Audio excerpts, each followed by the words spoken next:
السلام علیکم ناظرین، کورٹ رپورٹنگ ود ذیشان سید میں خوش آمدید۔ ناظرین، آج پھر سے دو چیزوں کے حوالے سے بات کریں گے، ایک عثمان مرزا کیس کے حوالے سے اور دوسرا نور مقدم قتل کیس کے حوالے سے بات کریں گے۔ ایک تو یہ ہے کہ پہلے نور مقدم قتل کیس کے حوالے سے بات کرتے ہیں کہ نور مقدم قتل کیس میں جو تفتیشی آفیسر عبدالستار کی جانب سے جو بیان ریکارڈ کروایا گیا تھا اسلام آباد کے ڈسٹرکٹ اینڈ سیشن جج کو، اس پہ میڈیا اور سوشل میڈیا اور بڑا ایک تنقید آیا تھا سامنے، بلکہ ہم نے بھی اپنے پروگرام میں کہا تھا کہ کوشش کی جا رہی ہے کہ نور مقدم کے قاتل ظاہر جعفر کو بچانے کی کوشش ہی کی جا رہی ہے، کیونکہ جو تفتیشی آفیسر ہے انہوں نے عدالت میں بہت ساری ایسی چیزوں سے جو ہے وہ انکار کیا تھا، اور بیان جس سے بالکل حقائق جو ہے وہ بدلنے کی کوشش کی گئی تھی۔ اس پر آج اسلام آباد کے جو پولیس ہے، آئی جی کی جانب سے، ترجمان اسلام آباد پولیس کی جانب سے ایک پریس ریلیز جاری کیا گیا، اور اس پریس ریلیز میں کہا گیا ہے کہ آج آئی جی کی زیر صدارت جو ہے ایک اہم اجلاس منعقد ہوا، جس میں نور مقدم قتل کیس کے حوالے سے جو خبری چل رہی، جو گردش کر رہی ہے، اس حوالے سے جو ہے وہ اجلاس ہوا، جس میں S P investigation, S P D I G operations, chief prosecutor, D S P legal اور کیس کے جو تفتیشی آفیسر ہے یہ شریک رہے، اور جو آئی جی اسلام آباد کو بریفلی اس پہ بریف کیا گیا کہ نور مقدم کیس میں ایگزیکٹلی ہوا کیا، جس پہ پریس ریلیز میں یہ بتایا جا رہا ہے کہ دوران جرحہ جو ہے وہ تفتیشی آفیسر سے جو سوالات کیے گئے تھے اس کے لیے وہاں پہ ضروری یہ تھا کہ ہاں اور نا میں جواب دے۔ اب یہ بھی کہتے ہیں کہ وقت کی مطابقت کے حوالے سے یہ جواب جو ہے ہاں نا میں جواب دینا ہوتا ہے، حالانکہ زیر التوا کیس ہے اور عدالت کی کوئی جو ایسی کارروائی ہے وہ بیشتر میڈیا پہ جو چلی ہے وہ ابہام ہے، اور اس کے حوالے سے اعتراضات جو ہے وہ پیدا ہو گئے ہیں۔ پریس ریلیز کا جو ہے نور مقدم قتل کیس کے حوالے سے جو پریس ریلیز جاری کیا گیا اسلام آباد پولیس کی جانب سے، اس میں باقاعدہ طور پہ یہ کہا گیا ہے، اور یہ انہوں نے اپنی پریس ریلیز میں یہ لکھا ہے کہ تفتیشی آفیسر سے پوچھا گیا کہ کیا ملزم کی پینٹ پر خون پایا گیا، جس کا جواب انہوں نے نہیں میں دیا، لیکن یہاں پر اس بات کی وضاحت ضروری ہے کہ خون کے جو ملزم کی قمیص پر مقتولہ کے خون کے نشانات پائے گئے ہیں، پینٹ پہ نہیں ہیں، قمیص پہ پائے گئے ہیں، شرٹ جو پہنی تھی اس نے۔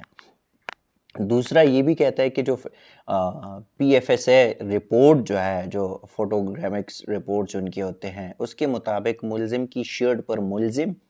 اور مقتولہ کا ڈی این اے جو ہے وہ بھی پایا گیا ہے، کیونکہ ملزم نے نکر پہنا تھا، اس پر کوئی خون نہ تھا، البتہ اس کی شرٹ پر مقتولہ کا خون موجود تھا۔ دوسرا انہوں نے جو نقطہ اٹھایا وہ یہ ہے کہ دوسرا اعتراض جو دوران جرحہ اٹھایا گیا وہ یہ تھا کہ کیا چاقو پر ملزم کے جو فنگر پرنٹس پائے گئے تھے یا نہیں، جس کے جواب میں نہیں کا جواب دیا گیا تھا تفتیشی کی جانب سے۔ تو یہ کہتا ہے اسلام آباد پولیس والے کہ اس کیس میں یہاں پہ بھی وضاحت یہ ہے کہ جس کا جواب انہوں نے دیا، اور اس کے وضاحت یہ کہ چاقو جو جائے وقوع سے قبضے میں لیا گیا ہے اور اس کا parcel N F S A نے تیار کیا اور پی ایف ایس اے کو بھجوایا، جو فرانزک لیبز ہوتے ہیں جن کی رپورٹس ہوتے ہیں، ان کے مطابق، رپورٹ کے مطابق فنگر پرنٹ اجاگر نہ ہو سکی، البتہ پی ایف ایس اے کی رپورٹ کے مطابق چاقو پر مقتولہ کا ڈی این اے پایا گیا۔ تیسرا ان کا یہ اعتراض ہے کہ کیا نور مقدم کا فوٹوگرامیٹرک ٹیسٹ جو ہے وہ کروایا گیا تھا، تو اس کا جواب انہوں نے نہیں میں دیا۔ ان کی پولیس کی جانب سے اس پہ بھی یہ وضاحت دی جاتی ہے کہ جو فوٹوگرامیٹرک ٹیسٹ ہے وہ ملزم کی تصدیق کے لیے کرایا جاتا ہے تاکہ بعد میں وہ جائے وقوع پر اپنی موجودگی سے منحرف نہ ہو سکے، اور اس کیس میں ملزم کا فوٹوگرامیٹرک ٹیسٹ جو ہے وہ کروایا گیا جو کہ مثبت آیا ہوا ہے۔ اب یہاں پہ دو چیزیں، کل تفتیشی نے وہاں پہ کہہ دیا کہ نہیں اس کا ٹیسٹ نہیں ہوا،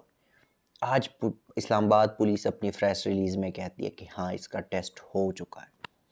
کل تفتیشی نے کورٹ روم میں بیان ریکارڈ کروایا اور اس میں یہ کہہ دیا کہ اس کے پینٹ پر جو ہے وہ خون کے نشانات نہیں تھے. یہاں پہ آج کہہ رہے کہ پینٹ نہیں تھی لیکن شرٹ پر خون کے نشانات پائے گئے ہیں. کل وہاں پہ کہا گیا تھا کہ جو چاقو ہے اس پر فنگر پرنٹس جو قاتل ہے اس کی نہیں ہے، لیکن آج یہاں پہ کہا جا رہا ہے کہ مقتولہ کے ڈی این اے وہاں پہ پائے گئے ہیں. تھوڑا سا یہ جو کیس ہے اس کو پتہ نہیں کس طریقے سے ٹیکل کیا جا رہا ہے، کس طریقے سے اس کیس کو ہینڈل کرنے کی کوشش کی جا رہی ہے، کس طریقے سے جو مرکزی ملزم ہے ظاہر جعفر اس کو نکالنے کی کوشش ہی کی جا رہی ہے. ایک طرف اسلام آباد پولیس، ان کی کچھ شروع کے جو ایف آئی آر ہے اس میں بھی غلطیاں تھیں، انہوں نے جو مقدمے درج کیے انہوں نے بھی غلطیاں کی، اس کے بعد جو رپورٹس جمع کروائے اس میں بھی غلطیاں، پھر ایک تفتیشی آفیسر جو ہے ان کا وہ آ کے اور وہ عدالت کو بیان دیتے ہیں. کیا ضرورت ہے اسلام آباد پولیس کو کہ وہ ایک سائیڈ پہ تو ان کی جو ایف آئی آر ہے اس میں دفعات غلط ہوتے ہیں، مختلف قسم کے نقائص ہوتے ہیں، ان کو ایک بینیفٹ جاتا ہے، جو مرڈرر ہے ان کو بینیفٹ جاتا ہے شروع دن سے کچھ چیزوں میں. اس کے بعد کورٹ روم میں اگر آپ کا تفتیشی آفیسر یس اور نو میں جواب دیتا ہے، ایسا تو ہوتا ہی نہیں ہے، کیونکہ یس نو میں جواب جو ہے نا وہ یہ کوئی قرآنی آیت نہیں ہے کہ اگر آپ سے کوئی سوال پوچھی تو آپ نے یس اینڈ نو میں جواب دینا ہے. اگر یہاں پہ آپ کو لگ رہا ہے کہ یہ چیز اس کا یس اور نو میں کنفیوژن ہے، یہ جواب ایسا نہیں ایسا ہے، تو وہ پھر بتانا چاہیے ہوتا ہے. لیکن آپ کا جو تفتیشی آفیسر ہے اس نے کورٹ روم میں یہ نہیں کہا کہ پینٹ نہیں پہنی تھی نکر پہنا تھا، یا پینٹ نہیں پہنی تو شرٹ پہ دبے ہیں. انہوں نے یہ نہیں کہا کہ جو چاقو وہاں سے مل گیا ہے اس چاقو پہ ملزم کے فنگر پرنٹس نہیں ہے، لیکن یہ نہیں کہا کہ خون ڈی این اے جو ہے وہ مقتولہ کے ہیں. انہوں نے یہ جو تفتیشی آفیسر کی جو بیانات ہیں وہ بالکل ایک الٹ پلٹ ہے. اب اسلام آباد پولیس جو ہے اس پہ انہوں نے ایک لمبا چوڑا جو ہے ایک پریس ریلیز جاری کی اور اپنی صفائیاں دینے کی کوشش کی گئی ہے. تو مجھے نہیں لگ رہا کہ یہ جو صفائیاں ان کی یہ کسی کام آ جائیں گے، لیکن پھر بھی دیکھتے ہیں کہ کیا ہوتا ہے. دوسری جانب جو ہے تھوڑا سا شارٹلی بتا دوں گا کہ جو E11 میں لڑکا لڑکی پر برہنہ کر کے اس پہ تشدد کیا گیا تھا اور اس کے خلاف ویڈیو بنائی گئی تھی، پھر بلیک میل کرتے رہے، اس پہ سوشل میڈیا پہ ویڈیو چلی اور ایک ٹرینڈ بنا. اس کے بعد 6 ملزمان جو ہے وہ گرفتار ہو گئے،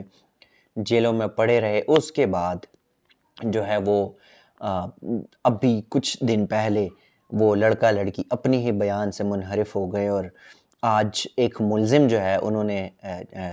ایک ملزم نے شریک عمر بلال نے پہلے بریت کی درخواست دی تھی، وہ بھی مسترد ہو گئی. آج ایک اور ملزم نے اسلام آباد پولیس پر یہ الزام عائد کر دیا، ایک بڑا الزام ہے. اسلام آباد پولیس کو ممکن ہے کہ جواب دینا چاہیے کہ انہوں نے یہ کہا کہ میری اوپر جو ہے وہ دباؤ ڈالا جا رہا ہے اور مجھے کہا جا رہا ہے، بلکہ ایون بخشی خانہ جو ہوتا ہے اس میں بھی مجھے ہراساں کیا گیا اور مجھے یہ کہا گیا کہ آپ جو ہے نا یہ قبول کرے، اپنا جرم قبول کرے. کیونکہ اس میں دو چیزیں ہیں کہ پہلے یہ تو شروع دن سے اسٹیٹ ہی چلا رہے، لیکن جب لڑکا لڑکی منحرف ہو گئے تو اس کے بعد پھر سے جو لا کی کمیٹی ہے وہ بیٹھ گئی اور انہوں نے اپنا یہ کہہ دیا کہ ہم اس کیس کو چلائیں گے. اب دیکھتے ہیں کہ اس کیس میں ہوتا کیا ہے، لیکن ان دونوں کیسز پہ اسلام آباد پولیس کے حوالے سے کہیں نہ کہیں پر جو ہے وہ الزامات لگتے جا رہے ہیں. نور مقدم قتل کیس ہو یا عثمان مرزا کیس ہو، دونوں پر اسلام آباد پولیس کی